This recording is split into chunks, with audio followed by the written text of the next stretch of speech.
السلام عليكم ورحمة الله وبركاته. ازيكم حبايبي؟ اخباركم ايه؟ يا رب تكونوا بألف خير وصحة وسلامة يا رب. النهاردة ان شاء الله هنعمل مع بعض القرنبيط. هو يعني انا عشان لازم اعمل قرنبيط لازم احط فيه بيض؟ لا طبعا. تعالوا النهاردة نعمل مع بعض القرنبيط بدون بيض نهائي، وهنشوف القرمشة بتاعته، وان شاء الله هيكون مقرمش جدا جدا وجميل. مش لازم يعني نحط بيض، يعني في ناس بتقول لك حطي 4 بيضات، حطي 5 بيضات، عشان كل ما تزودي بيض يكون القرنبيط بتاعك مقرمش. لا طبعا. تعالوا النهارده نعمله من غير ولا بيضة. يلا بينا. وبمقادير طبعا سهلة وبسيطة جدا جدا، بشوية دقيق ومية وشوية توابل. ايه ده؟ معقول ينفع الكلام ده؟ طبعا ينفع. ما ينفعش ليه؟ حاجة بسيطة ومن البيت ومتوفرة، وان شاء الله هيعجب الولاد جدا جدا. يلا بينا نشوف هنعمله ازاي. يلا نسمي الله، بسم الله مع بعض نشوف هنعمل ايه. اول حاجة ان شاء الله هقول لكم عليها ان احنا لما نيجي نشتري القرنبيط، اول ما نيجي نشتري القرنبيط طبعا لازم نشتري القرنبيطه اللي الزهرات بتاعتها بتكون لازقه في بعض. ليه بقى؟ علشان تكون مليانه معانا وحلوه وكبيره، يعني ما بتكونش معرشه كده وفيها فراغات كتير. ده بيكون القرنبيط ما بيدلناش كميه كبيره. وبعد كده بنقطع بقى القرنبيط زي ما انتوا شفتوه كده، وهنغسله كويس ونحط بقى حلة على النار بشوية مية تغلي، ونشوف بعد كده هنعمل ايه. هنا بقى بعد ما حطينا شوية مية على النار في حلة يغلوا، وهنا المية بدأت تغلي، هنزل فيها بنص معلقة من الملح. بعد كده هنزل بنص معلقة من الكمون، ويا ريت لو يكون كمون حصى يكون افضل طبعا. كده هنزل بنص معلقة من الكزبرة الناشفة. يلا تعالوا بقى نحط نص كوب من اللبن، ده بيخلي القرنبيط ابيض زي الفل. ده طبعا سر المهنة بقى. وده طبعا بيزود القيمة الغذائية برضو للقرنبيط. هنا هنسيب المية تغلي تاني، وبعد كده ننزل بالقرنبيط فيها. كده عندنا بعد المية ما غليت عندنا هنزل فيها بالقرنبيط بتاعنا بالشكل ده.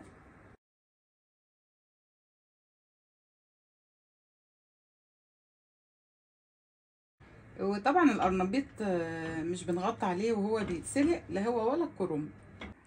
دلوقتي بقى بعد ما حطينا القرنبيط يتسلق هنسيبه يتسلق ونجهز الخلطه بتاعتنا الحلوه. اول حاجه هنجيب بولتين كده زي بعض، ونحط زي ما هنحط هنا نحط هنا. هنحتاج لكوبايه دقيق هنا، وننزل برضو بكوبايه دقيق هنا. بعد كده هننزل بمعلقه كبيره من الكمون بالتساوي، يعني زي ما هنحط البهارات هنا هنحطها هنا. ننزل بمعلقه برضو كبيره من الكزبره هنا.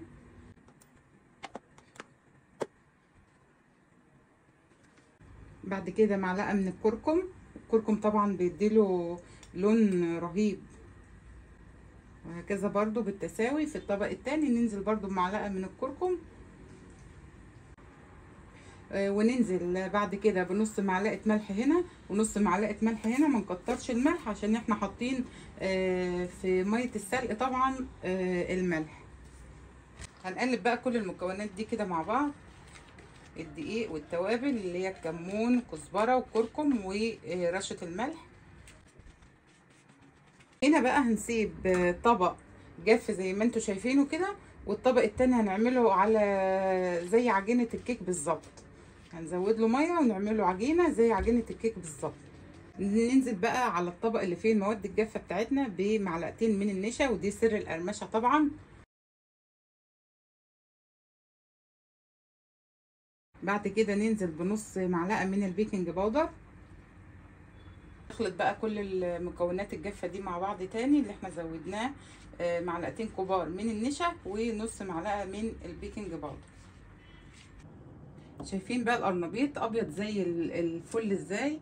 كوبايه اللبن بتخليه ابيض وجميل جدا جدا. بعد كده لما سلقنا القرنبيط واكتمل التسويه بتاعته نبدا بقى ان احنا نطلعه فورا في ميه ساقعه. ده بيخليه يوقف بقى التسويه بتاعته وما يتهريش منك.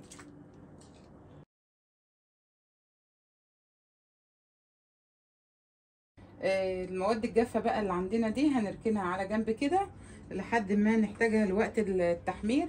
ونيجي بقى نعمل هنا العجينه بتاعتنا. هننزل بشويه ميه بالتدريج كده ونقلب كويس. نعملها عجينه يعني شبيهه بعجينه الكيكه بالظبط، او تكون سايله حاجه بسيطه عن عجينه الكيكه. ايوه كده القوام المطلوب عندنا تمام زي الفل. شايفين العجينه بتاعتنا سايله شويه عن عجينه الكيكه وجميله جدا.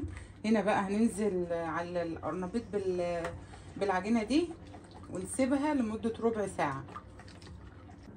بعد كده بقى ننزل على القرنبيط بتاعنا بالعجينه اللي احنا عملناها ونسيبها منقوع فيها لمده ربع ساعه او لوقت التحمير.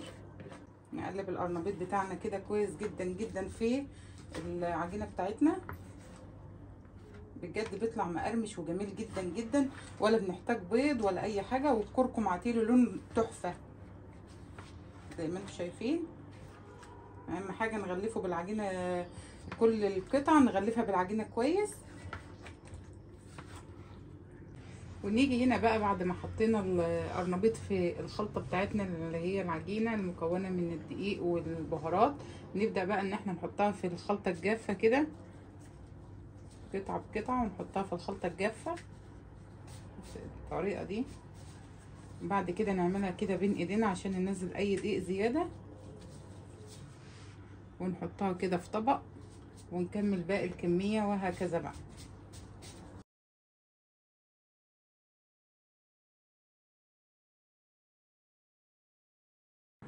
بكده نكون عملنا نص القرنبيطه بتاعتنا. عندنا بقى زيت سخن على النار، نبدا ان احنا ننزل فيه القرنبيط.